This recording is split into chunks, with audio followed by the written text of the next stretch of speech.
El Cortijo de los Galindos se convirtió en el escenario de una serie de crímenes que conmocionaron al pueblo sevillano de Paradas y a la España de 1975. 5 trabajadores de la finca fueron asesinados de 3 formas distintas, ¿a cuál más cruel? Alrededor de estos asesinatos muchas preguntas y ninguna respuesta. 33 años después, el crimen de los Galindos sigue siendo un misterio sin resolver. Aún hoy son muchos los interrogantes sobre quién o quiénes fueron los asesinos y qué pudo motivar tal barbarie. El escenario fue un cortijo sevillano donde en una calurosa tarde de verano, a la hora de la siesta, se desató la tragedia.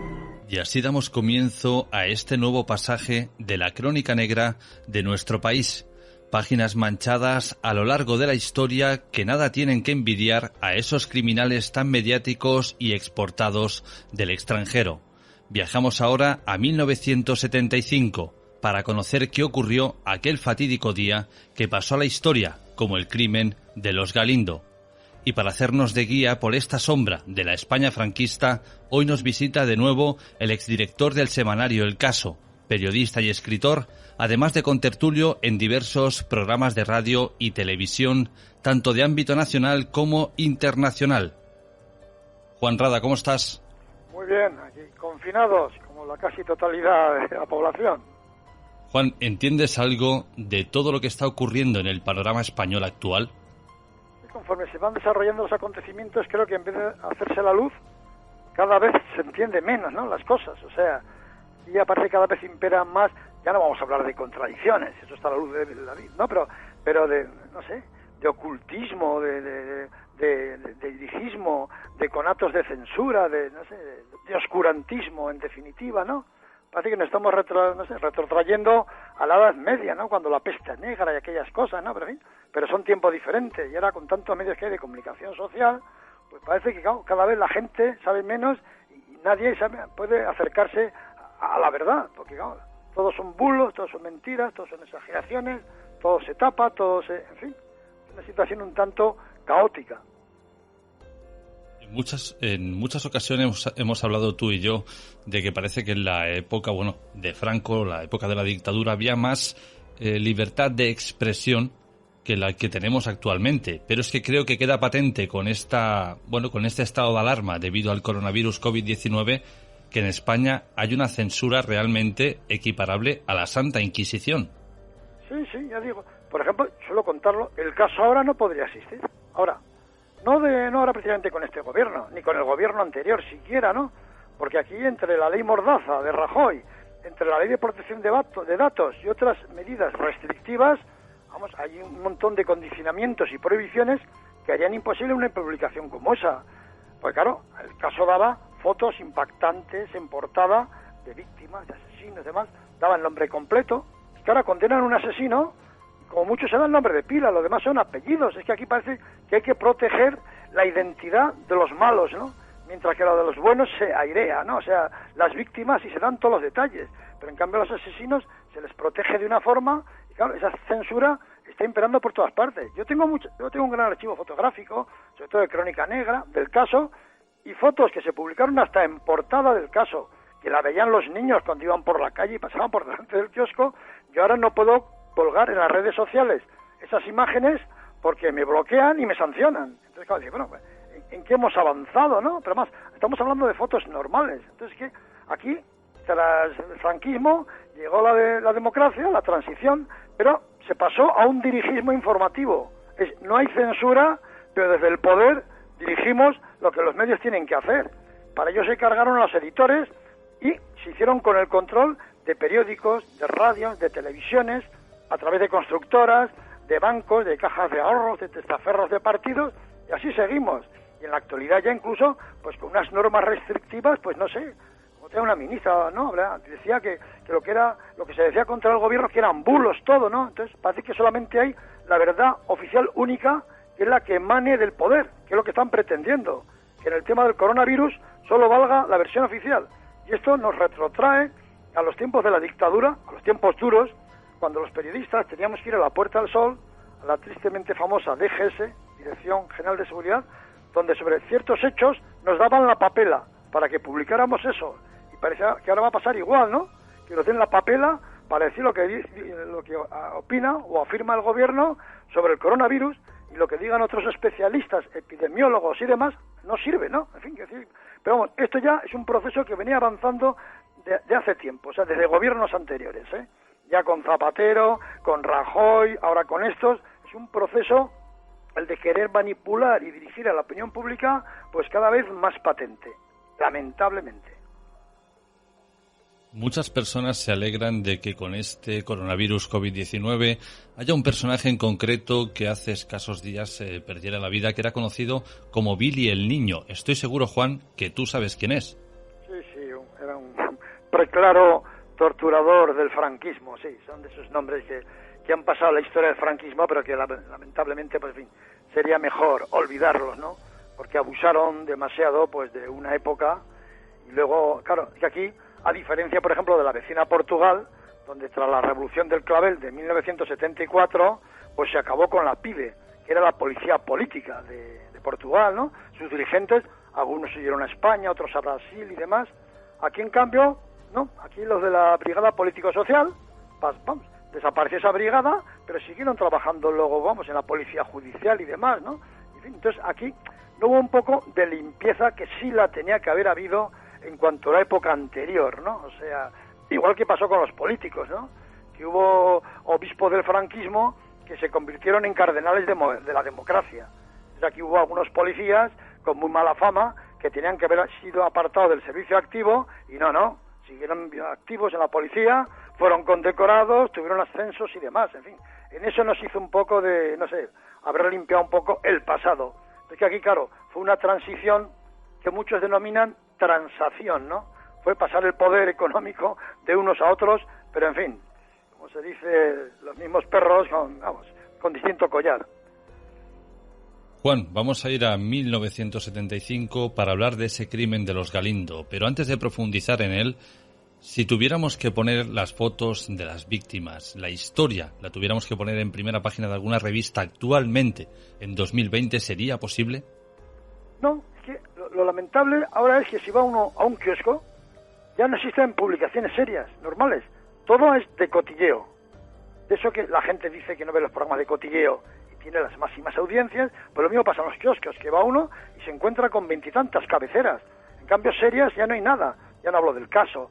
Y es que antes apareció todas, ¿no? La revista Tiempo, Época, Cambio 16, Índice, no queda nada. No quedan ya ni revistas humorísticas, como había incluso en tiempo de Franco, satíricas, La Codorniz.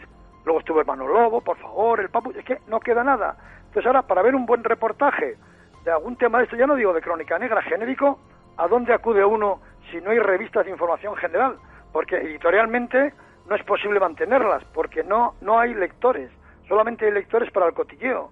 Entonces, este caso ahora mismo de los Galindos, pues sí, saldría alguna reseñita en la prensa, porque también en la prensa generalística el suceso está desapareciendo porque no es políticamente correcto. Es más, ya no existe sección de sucesos. Cuando meten alguno, lo meten en las páginas de sociedad. En las televisiones ya vemos que no queda ningún programa específico de sucesos, de misterio policial.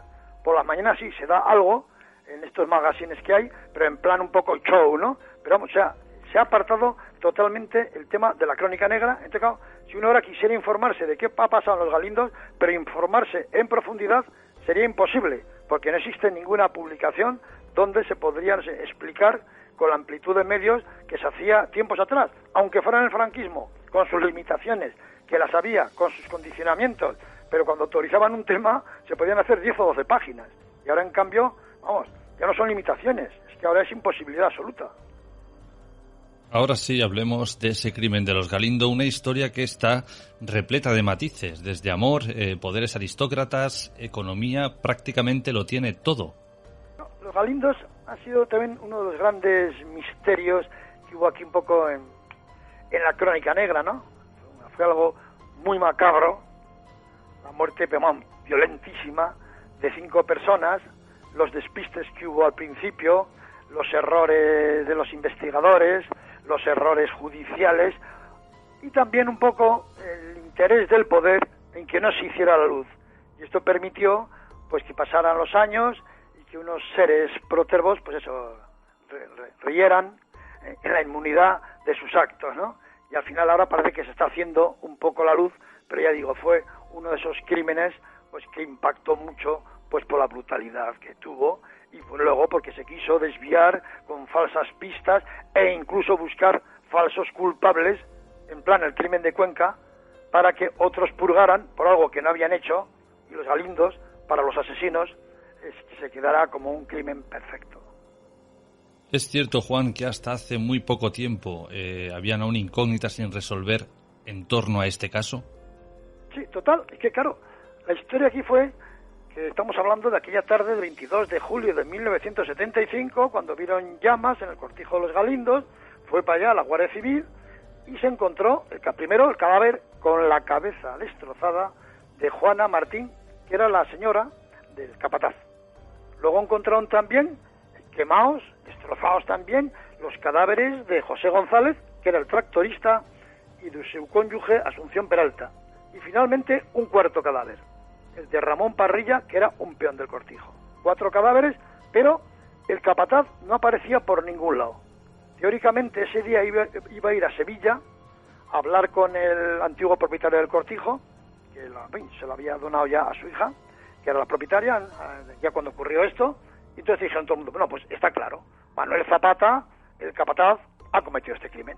Era un hombre que había sido legionario, que había sido guardia civil, en fin, un hombre acostumbrado a mandar, en fin, quizá un poco, no violento, pero sí un mandón. Entonces dijo, no, este ha tenido algún enfrentamiento con el tractorista, se ha liado y luego se ha cargado a los otros, como no querían testigos. Y pamba, se apuntó, ya está, caso resuelto. Este es el asesino. Pero a los 3 días, curiosamente, la perrita que tenía, Tundra, escarbando debajo de un árbol, que los perros son muy curiosos y con un olfato prodigioso, sacó a la luz los pies del capataz. Y es que estaba ya sepultado. Pero estaba sepultado junto a un árbol que anteriormente ya la Guardia Civil había pasado por allá, con perros especializados, y dicho cadáver no estaba allá. O sea que cuando se le echó la culpa, no estaba ese cadáver. Luego se ve que los que intentaban que se apuntara en esa dirección, lo ocultaron, pensando que con el paso del tiempo se descompondría, no aparecería nunca, y Manuel Zapata pues sería el cuádruple asesino. Pero no pensaron en que la perrita pues era muy ingeniosa y lo descubrió. Y entonces ya quedó claro que había 5 muertos. Entonces se va a por otra teoría, y dicen que no, que la muerte ha sido entre ellos. El tractorista, José González, estaba enamoriscado, bueno, muy loco, por la hija del capataz. Que tuvieron una discusión cuando estaban allá con la empacadora y tal, y en plena discusión, pues José González cogió el pajarito. El pajarito es una pieza metálica de la empacadora que tiene como unos dientes, como unos ganchos, y que le golpeó en la cabeza a Manuel Zapata, que eso se veía, había muerto de un golpe terrible por detrás, y que luego pues acabó con el resto de los testigos, con la mujer del capataz, con la suya también, con el peón, y finalmente él se suicidó. Y durante 8 años, pues la familia del tractorista tuvo que vivir con el baldón de que su hijo era un cuádruple asesino y que luego se había suicidado. Entonces fue el controvertido forense Luis Frontela que, analizando de nuevo el cadáver, vio que de eso nada, que le habían pegado un tiro en la mandíbula, después le habían cortado las 4 extremidades y finalmente le habían pegado fuego. O sea que, como en el caso también del capataz, había sido una víctima más. O sea, los 5 eran víctimas inocentes de una matanza. Entonces, ¿quién era el asesino? Había que buscar asesinos.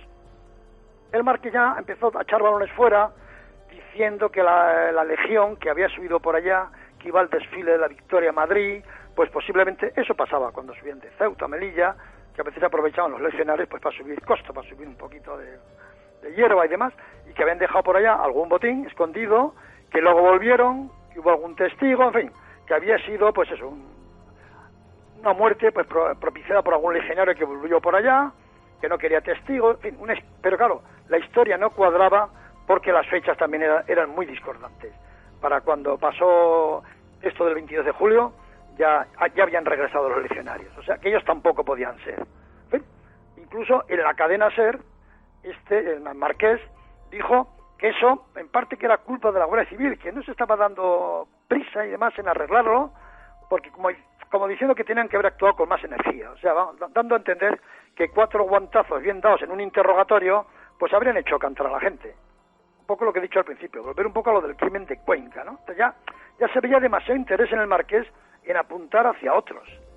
Pero había una cosa que extrañaba muchísimo más, y es que la noche del quíntuple asesinato, cuando fue para allá el Marqués y su administrador, el Marqués era Gonzalo Fernández de Córdoba, Marqués de Grañina, y su administrador, Antonio Gutiérrez, ambos exmilitares, pues se quedaron a dormir 2 noches allá. Y extrañó mucho, ¿no? Gente de dinero como era el Marqués, que se queda a dormir en el escenario de los crímenes. Lo lógico es que se hubiera vuelto a Sevilla, que se hubiera estado en un hotel, pero no quedarte allá. Eso extrañó bastante. Y por otro lado también extrañó que fuera a ver a un colega suyo, digo a un colega suyo de la nobleza, a Merry Gordon, que era también Marqués, y era el capitán general de la segunda región militar. Y le pidió que influyera para que la policía no diera tanta guerra. Estamos hablando de la época de Franco todavía, donde ya la policía armada eran militares, no como ahora que todos los policías son civiles. Los policías armadas eran militares. Entonces, que la policía armada, que no diera tanta guerra, a ver si podía influir un poco también en la prensa, en que no dieran la vara, como se dice ahora, y demás. Entonces, todas estas sospechas, todas estas cosas, levantaron ciertas suspicacias, ¿no?, sobre que el Marqués, pues podía tener que ver en el quíntuple crimen. Y por otro lado, la policía que investigaba y otros supieron que detrás de la contabilidad de la explotación agrícola que había en dicha finca había irregularidades, con dobles contabilidades, con trigo que se vendía al margen de los cauces oficiales y demás. Se empezó a sospechar y mucho del Marqués. Y había gente en el pueblo que sabía la verdad, pero había miedo a hablar, mucho miedo, y hasta ahora incluso. Doble contabilidad, digamos, o como se conoce hoy en día, un fraude fiscal, pero de eso a matar a 5 personas inocentes, digamos, trabajadores normales y corrientes, ¿qué tienen que ver ellos con este fraude fiscal? Claro, el tema estaba que el Marqués, que el nombre pues había dado, lo que se dice en el argot, no había dado un poco lo que podríamos llamar el braguetazo, que se había casado pues por dinero y demás, pues no era trigo limpio en cuanto a la economía, ¿no? Y entonces estaba realizando un desfalco en la cooperativa de Utrera de Verdeo y Almazara. Su finca olivarera que estaba metido en esta cooperativa, y ahí se estaban exportaban aceitunas Gordal, manzanilla, además exportaban a Estados Unidos, Canadá, Inglaterra, Alemania, en fin. Pero detrás de todo ello había una organización delictiva con centro de operaciones en Utrera y con la implicación de la caja rural de dicha localidad. Era una caja rural con tan solo 3 empleados y ahí se estaba conchaveando. O sea, era una pequeña mafia que blanqueaba el dinero al servicio de esta cooperativa. En fin, entonces, el capataz era un hombre de honor. Ya he dicho que fue guardia civil, que fue legionario, dejó de ser funcionario porque se casó con su novia, y su novia pues había entrado también a trabajar en el cortijo, y era la 3ª generación de dicha familia que servía en ese cortijo. Entonces, bueno, ya le convenció al marido para que dejara de ser funcionario y pasó a trabajar ahí como capataz. Pero era un hombre de honor. Ya en alguna ocasión le habían llamado de Utrera y le habían ofrecido 10.000 pesetas, pues para que no dijera nada de lo que él pudiera ver o sospechar. Lo renunció, él no. Y ya estaba un poco tan harto de que estuvieran engañando, sobre todo al que fue el dueño del cortijo, o sea, al suegro del Marqués, ¿no? Ya digo, donó el cortijo a la hija, que quedó en ir a hablar con él porque sabía que estaba con un cáncer de pulmón y que le quedaba poco tiempo de vida. Y él quería que supiera la verdad sobre su yerno. Y quedó en ir a verle. Tiempo, bueno, pues me avisas el día que vayas a venir y tal. El capataz puso la contra de que su mujer estaba enferma y tal. Pues no te preocupes. Le dices al tractorista a su mujer que esa tarde vayan a acompañar a tu mujer, mientras tú estás en Sevilla, y les pagas la jornada normal, y sin problema. Y que un peón se haga cargo del tractor y tal. Entonces el capataz llamó a Sevilla, a la casa de los señores estos, para decirles que iba a ir esa tarde. Pero con tan mala suerte que descolgó el teléfono el administrador del Marqués, Antonio Gutiérrez, que inmediatamente dio cuenta al Marqués de lo que ocurría, de que iba a ser delatado por el capataz, y que al capataz era muy difícil, o sea, taparle la boca.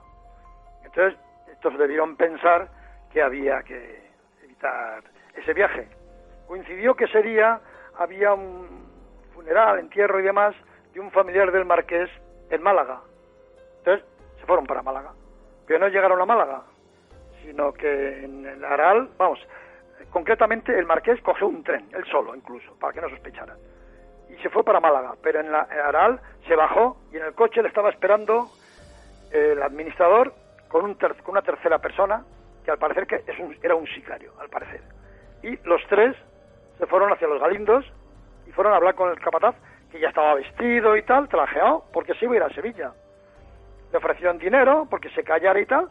Se ve que discutieron, pero en fin, aunque era el hijo del marqués, dice que aquello fue, casi que no iban con la intención de matarle y casi fue un accidente, no. Cuando estaba sentado el capataz, pues fue por detrás esa tercera persona, o uno de ellos dos, pues claro, eso solamente lo saben los protagonistas, que posiblemente han muerto. Bueno, que han muerto los dos. La tercera persona está viva, si es que existe ese sicario, y le golpeó con el pajarito. El pajarito era una pieza de la empacadora que se había averiado y el administrador llevaba una nueva pieza. Entonces el asesino se fue al coche en el que habían llegado, cogió la pieza y al capataz, que estaba sentado de espaldas, le golpeó terriblemente fuerte. Le clavó uno de los dientes detrás y cayó muerto. Debió dar algún gemido así, porque entonces apareció su mujer, Juana Martín, que estaba enferma, y inmediatamente la mataron, pero es que le destrozaron la cabeza, o sea, con una hazaña terrible. Y hay los dos muertos. Según cuenta ahora el hijo, en un libro que ha sacado y demás, pero la historia deja muchos flecos, pues que como le estaban esperando en Málaga a su padre, porque tenía que ir al funeral del familiar, rápidamente cogió el coche con el marqués y se fue hasta la estación de la Puebla de Cazalla, donde cogió un tren para llegar a Málaga. Allá estuvo con un hermano suyo, fueron al acto religioso, en fin, la coartada perfecta. Él había hecho un Sevilla-Málaga sin que nadie sospechara ese retraso en la llegada, ¿no? Además le dijo eso a su hermano, oye, tápame, di que llegaba antes y demás, y así quedaba la historia. Pero se quedaba de guardia ya, teóricamente, el sicario. Y entonces de pronto apareció el peón. Había un peón que se iba a quedar esa tarde a cargo del tractor. Pero como no era el titular del tractor y tal, se ve que no lo manejaba bien, ¿no? Bien, pensó que había alguna pequeña avería en el tractor y se fue para allá andando a buscar una pieza en el almacén. Y que le ve llegar el sicario, pues ni corto ni perezoso, había descubierto una escopeta que había por allá, que era del capataz, una escopeta de caza. Le apuntó la cabeza y lo mató. ¿Vale? Y a poco de esto aparecen en un SEAT 600, pues el tractorista y la mujer. En cuanto llegan, les apunta por la ventanilla, claro, se baja el tractorista, saca una navaja, le pincha al sicario, pero le dispara, en fin. Luego matan a la mujer, pega fuego a aquello y desaparece. Y ahí se queda la historia. Deja detrás, pues, un reguero de 5 muertos. Lo que pasa es que todo esto deja muchos flecos, ¿no? Porque lo lógico es que si los tres cometieron, vamos a decir, fueron testigos, protagonistas, como querramos denominarlos, de los dos primeros crímenes, que se hubieran ido conjuntamente los tres. Y no dejar de guardia ahí a un tío extraño que en cuanto llegara el tractorista iba a sospechar de él, ¿no? Y además que matara a otros tres. Luego que pegara fuego al pajar y tal para borrar huellas, pero ojo, que cierta maquinaria de valor la apartó para que no afectara. Algo que, claro, si llegan a ser unos asesinos de fuera, les importa un rábano, como se arde todo el cortijo, ¿no? En fin, entonces eso ya dejó muchas sospechas. Esa es la versión que cuenta el hijo, pero claro, ha esperado no ya que el crimen prescribiera, porque prescribió en fue el 75, en 1995 prescribió, sino a que murieran el padre y la madre. Y lo cuenta ahora. Y sobre el sicario dice que vive, que está en Utrera, le da el nombre de Curro, pero no aporta nada más, ¿no? O sea que, y deja muchas cosas, pues muchas dudas en el aire. O sea, deja como ejecutor material al tal Curro, que a saber si ese Curro existió o no existió, o fueron su propio padre y el administrador los autores materiales, ¿no? Incluso, pues alguna contradicción o algún fallo, como cuando dice que su padre luego, para volver a Málaga, el administrador lo llevó hasta la estación de la Puebla de Cazalla, y ya se montó para seguir para Málaga. Pero sucede que en la Puebla de Cazalla, es más, da datos, dice que en la Puebla de Cazalla se fue al kiosco de prensa y compró un periódico para sentarse con él como que lo leía y taparse la cara para que nadie le reconociera.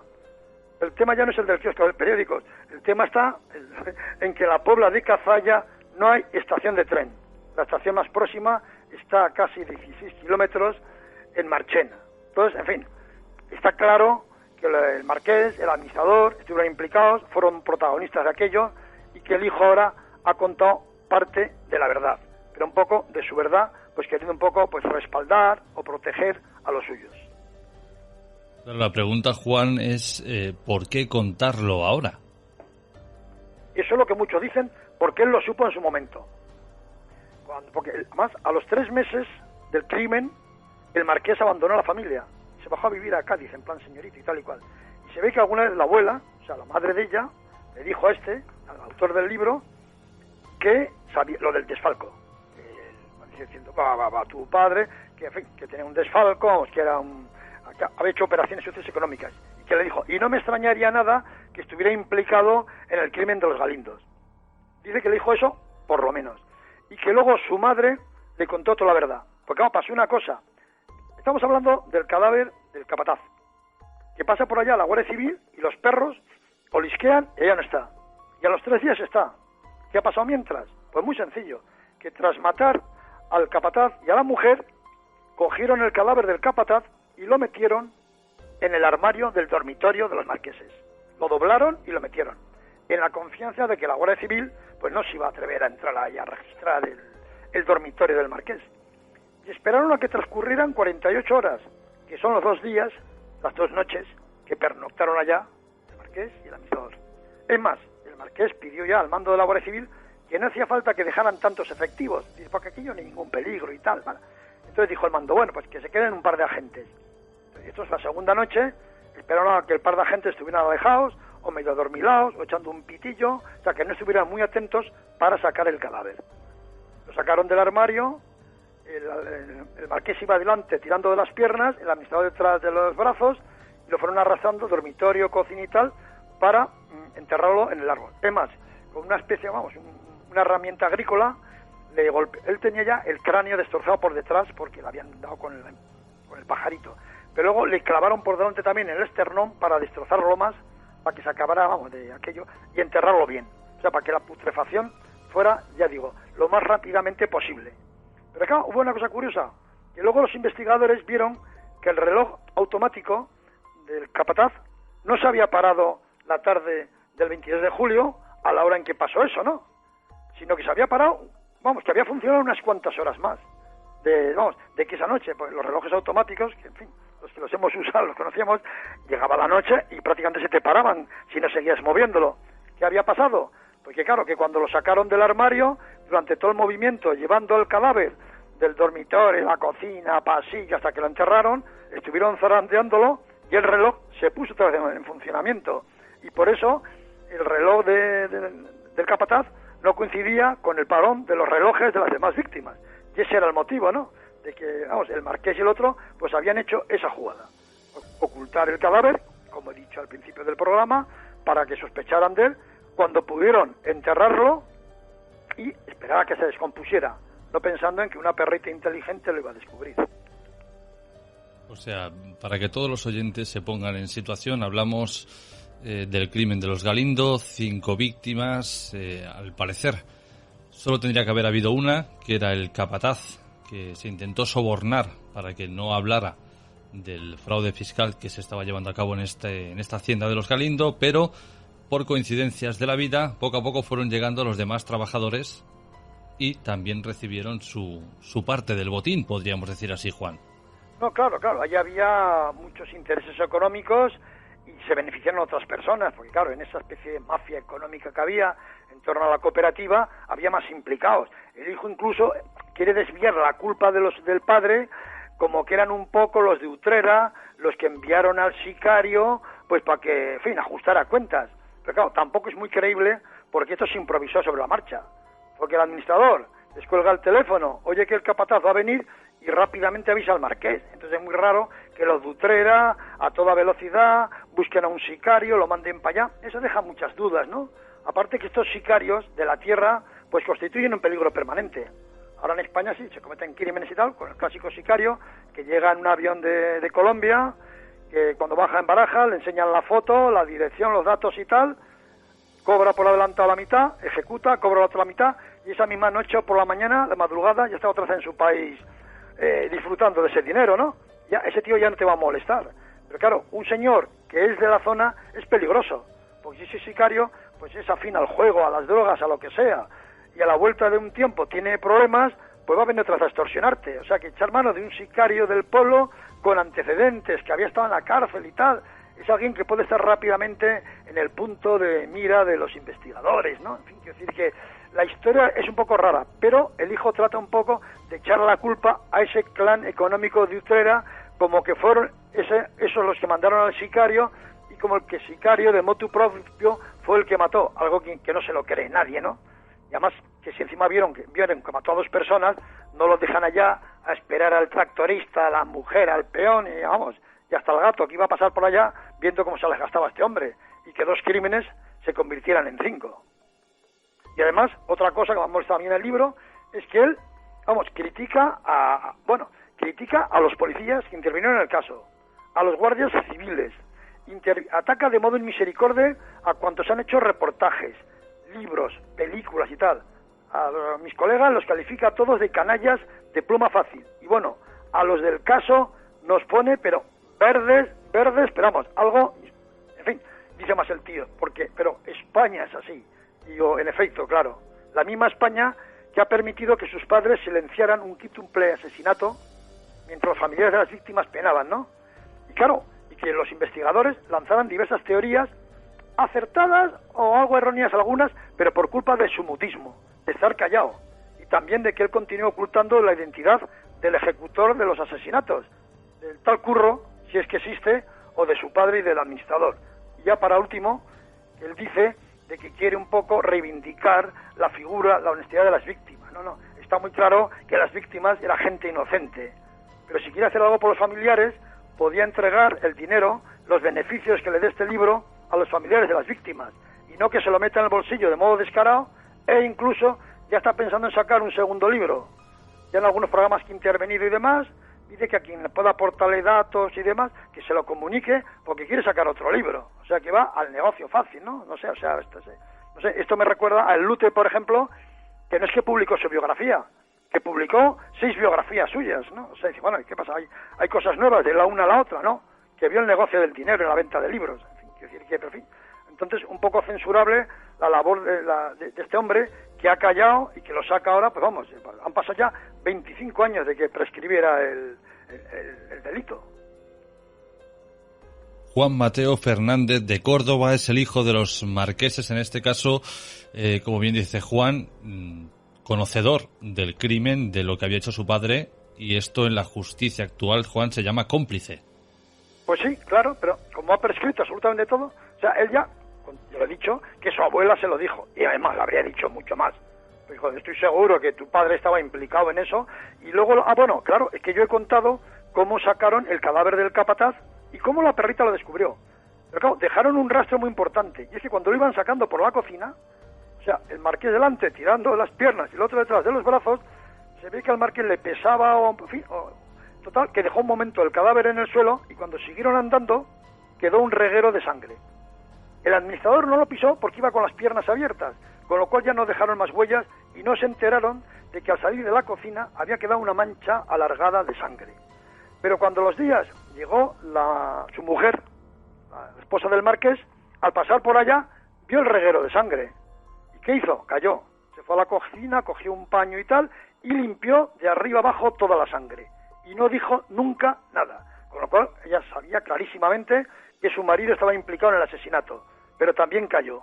Y luego ya, a los años, pues se lo contó al hijo. O sea, pero en fin, callaron a ella, digo, no ya el marqués y el administrador que estaban implicados, sino la mujer del marqués. Parece que la madre también lo sabía, y el que ha escrito el libro también lo sabía porque se lo había contado a su madre. Pero claro, en fin, él dice ya que se lo había contado, sí, claro, se ve que al minuto siguiente haber prescrito, ¿no? En fin, este hombre lo sabía, ya callado hasta ahora, en que ha visto el momento oportuno de sacar el libro. Juan, para ir terminando, la finca de los Galindo actualmente sigue en funcionamiento. Sí, sigue en funcionamiento, pero vamos, ya la vendieron, le pusieron el nombre de una virgen y demás, y ya, vamos, ha pasado a ser historia. Que claro, se ve que ahí los herederos y tal ya no quisieron borrar un poco ese pasado, ¿no? Y ya pues olvidarlo, en fin, ya no existe. Para muchos queda el recuerdo de ese muro, de aquí mataron a 5, pero en fin, que tampoco es cierto ese muro, ¿no? Eso fue una portada que se hizo para un libro del amigo Francisco Pérez Avellán, que en paz descanse, sobre el crimen de los Galindo. Entonces el editor que hizo la portada se le ocurrió poner eso de que de aquí mataron a 5, ¿no? Y mucha gente se ha acercado por allá, pues mira, ya la han borrado y tal, ¿no? Esa portada no existió nunca. Lo que sí existió, y sigue existiendo, es mucho miedo en la localidad de Paradas a hablar. Eso era, que era juez de paz y de algunos más del pueblo, que dijeron, yo conozco toda la verdad, pero no voy a contarla. En fin, entonces ahora, claro, ha salido el hijo contando su verdad, entre comillas.